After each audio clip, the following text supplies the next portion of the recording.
Hello बच्चों, मैं Sunita ma'am with hope science के इस प्लेटफॉर्म पर आप सबका स्वागत करती हूँ। जैसा कि हम कक्षा 8 की गृहदर्शिका को पढ़ रहे हैं। गृहदर्शिका के अब तक हमने 6 पाठों को पढ़ा। आज हम पढ़ेंगे पाठ 7 सिलाई कला। आखिर सिलाई कला होती क्या है? सिलाई कला वस्त्र हमारे जीवन की अनिवार्य आवश्यकता है, क्योंकि प्रत्येक व्यक्ति बिना वस्त्रों के समाज में नहीं रह सकता। तो हम प्रतिदिन विभिन्न प्रकार के वस्त्रों का प्रयोग करते हैं। वस्त्रों को सिलाई करके ही उन्हें पहना जा सकता है। वस्त्रों की सिलाई करना भी एक कला ही है। वस्त्रों की सिलाई करना भी एक कला ही है। आधुनिक युग में नित्य नए नए फैशन के कपड़े चल रहे हैं, उपलब्ध हो रहे हैं बाजारों में। तो प्रत्येक गृहिणी चाहती है कि उसके परिवार का प्रत्येक सदस्य नए नए फैशन के कपड़े पहने। इसके लिए क्या पड़ता है, उसको दर्जी के पास जाना पड़ता है। और दर्जी के पास जाने पर क्या होता है, या तो कपड़ा कभी कभी ऐसा होता है कि कपड़ा समय पर नहीं मिलता, या अच्छा नहीं सिला जाता, या क्या कहते हैं महंगी सिलाई बहुत होती है। तो इसके लिए अगर गृहिणी को सिलाई कला का ज्ञान है तो वो अपने समय का सदुपयोग कर सकती है और धन की भी बचत कर सकती है। इस प्रकार हम जानेंगे कि क्या है वस्त्र हमारे जीवन की अनिवार्य आवश्यकता है। हम प्रतिदिन विभिन्न प्रकार के वस्त्रों का प्रयोग करते हैं।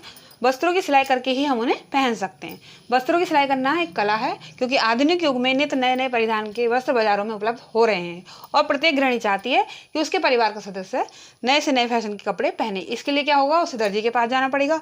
और कभी कभी क्या है, दर्जी के यहाँ कपड़े समय पर नहीं मिलते हैं और सिलाई भी महंगी होती है। अतः गृहिणी के लिए सिलाई कला का ज्ञान होना बहुत आवश्यक है, जिससे कि वह घर पर ही अच्छे और सुंदर वस्त्र सिल सके।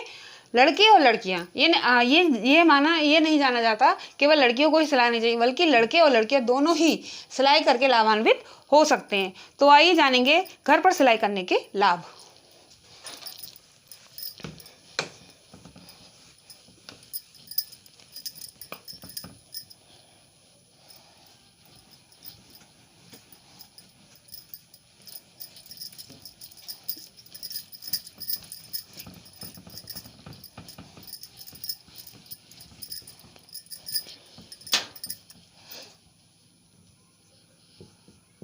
घर पर सिलाई करने के लाभ।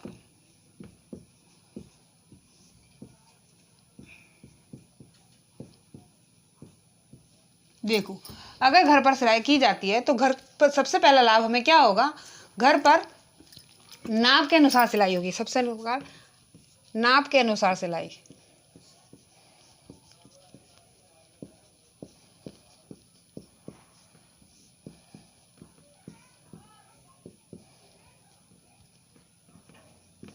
कभी कभी हम दर्जी के यहाँ सिलाई कराते हैं तो वो हमारी नाप के अकॉर्डिंग ज़्यादा अच्छा नहीं होता है, या तो वो ढीला हो जाता है या बहुत टाइट हो जाता है। अगर हम घर पर वस्त्र सिलेंगे तो हम उसको नाप के अनुसार सिलेंगे। दूसरा, मजबूत सिलाई। दर्जी के जब हम सिलाई कराते हैं तो वो ज़्यादा समय तक नहीं चलती है, वो खुल जाती है। तो हम अगर घर पर सिलाई करते हैं तो मजबूत सिलाई, हम सिलाई के लिए अच्छा धागा प्रयोग करेंगे और हमारी जो सिलाई होगी वो मजबूत होगी। दूसरा लाभ हमें ये होगा। तीसरा लाभ होगा कि आर्थिक लाभ होगा हमें। आर्थिक लाभ यानी हम समय के साथ अपने वस्त्रों के साथ दूसरों के वस्त्रों को अगर सिलेंगे तो हमें क्या होगा, आर्थिक लाभ होगा। हमें धन कमाने का मौका मिलेगा और हमारे समय का सदुपयोग होगा। साथ ही बचे हुए कपड़े का सदुपयोग कर सकते हैं। बचे हुए कपड़े का सदुपयोग। प्राय टेलर के पास इतना कपड़ा बच जाता है और वो हमें कभी भी वापस नहीं देता।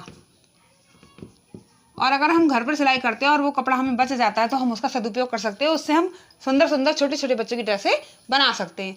धनोपार्जन का साधन, और इसको हम धनोपार्जन के साधन के रूप में भी काम कर सकते हैं।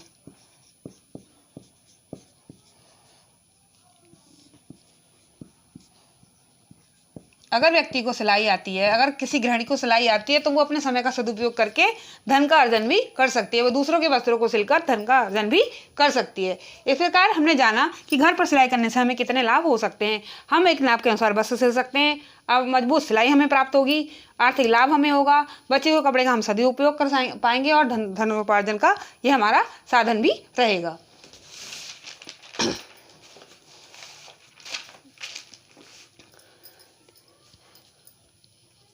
सही, अगर हम सिलाई करते हैं तो हमें नाप की जानकारी भी होना चाहिए।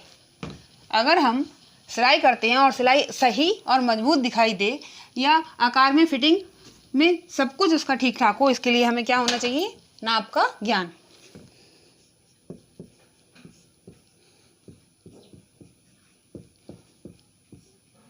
अगर हम वस्त्र सिल रहे हैं, किसी के वस्त्रों को सिल रहे हैं, तो हमें उसका नाप लेना आवश्यक है और उसका हमें ज्ञान होगा तभी हम उसको सिल पाएंगे। नाप लेने के लिए सर्वप्रथम हमें क्या करना है? किसी भी नए डिज़ाइन के कपड़े सिलने के लिए, किसी भी नए डिज़ाइन के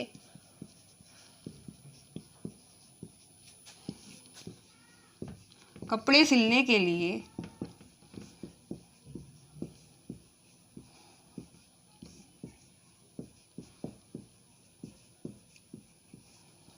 सही नाप का ज्ञान होना आवश्यक है। सही नाप का ज्ञान होना आवश्यक है।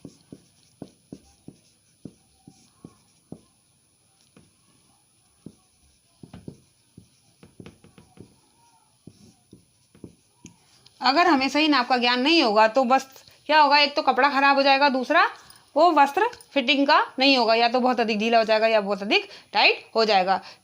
अगर हमें नाप का ज्ञान होगा तो हम क्या करेंगे? सिलाई को सुचारू रूप से कर सकेंगे। ज्ञान होना आवश्यक है जिससे सिलाई सुचारू रूप से की जा सके।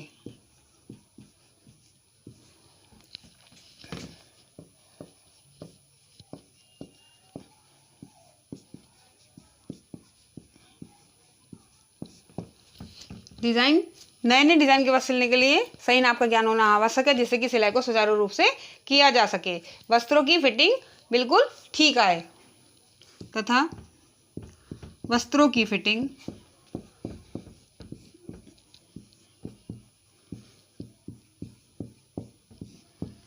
ठीक आए।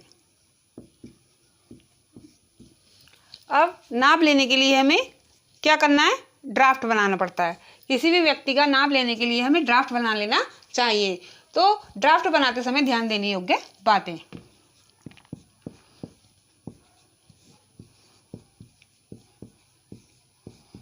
समय ध्यान देने योग्य बातें।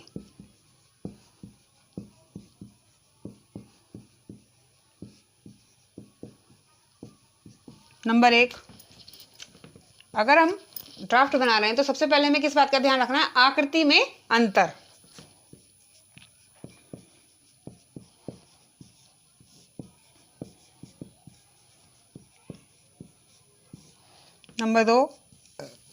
नंबर 1 आकृति में अंतर। नंबर 2 कपड़े में सिकुड़न।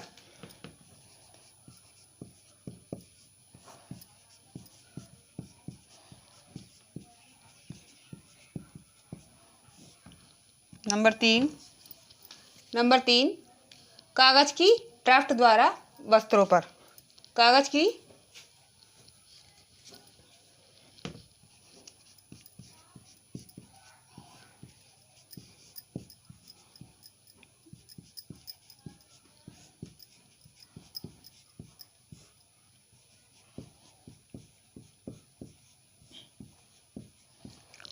ड्राफ्ट द्वारा वस्त्रों पर ड्राफ्ट बनाना या ड्राफ्टिंग करना।